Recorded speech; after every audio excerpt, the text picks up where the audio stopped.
આ smart meter બહુ સારું છે ને યુઝફુલ છે ને એવો પ્રચાર કરવાનો તમને કીધું હોય તો તમે કરો ના, ખરા? હું ન કરું ભાઈ. શા માટે ના કરો? પણ ગમે એટલા સરકાર પૈસા આપે ને તોય હું સ્માર્ટ મીટરનો પ્રચાર ન કરું. એનું શું કારણ?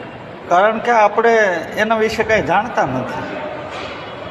આપણે સ્માર્ટ મીટર લગાડ્યું નથી. જે લોકોએ સ્માર્ટ મીટર લગાડ્યા એને શું તકલીફ છે એ આપણે જાણતા નથી.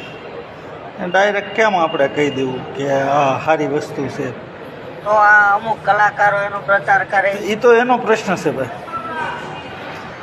એને આપણે આટલું જ કહેવાનું કે જો ભાઈ તમે બહુ મોટા કલાકાર બની ગયા, લોકો તમારા ડાયરામાં પૈસાની સાથે સાથે ડોલર પણ ઉડાડતા હોય, તો આ ઇજ્જત કમાવા માટે થઈને તમે કેટલાય તમારો પરસેવો પાડ્યો હોય, તમારી વર્ષોની તપશ્ચર્યા હોય, ત્યારે તમે આ ઇજ્જત કમાણાવો.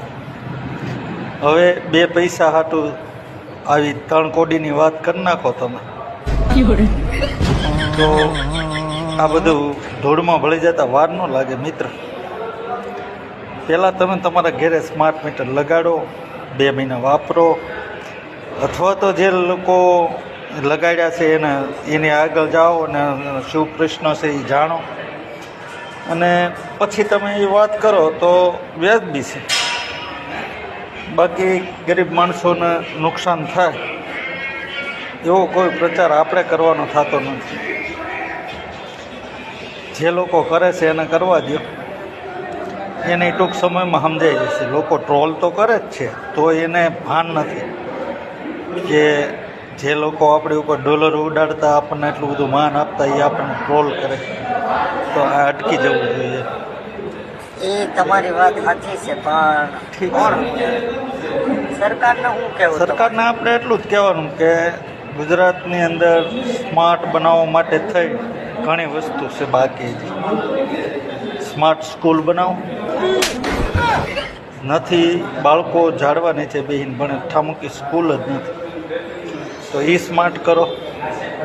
રોડ રસ્તા સ્માર્ટ બનાવો, પરિવહન વ્યવસ્થા સ્માર્ટ કરો. કોઈને રેશન કાર્ડ અપડેટ કરવા હોય તો તમારે સિસ્ટમને સ્માર્ટ કરો. 3 દિવસ જે લાઇનમાં ઊભા રહે તે રેશન કાર્ડ અપડેટ. એટલે જે સ્માર્ટ કરવાનું છે એ પહેલાં કરો.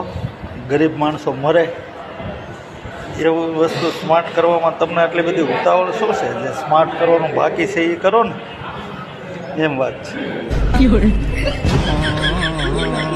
તો હાલ્યા કરવાનું.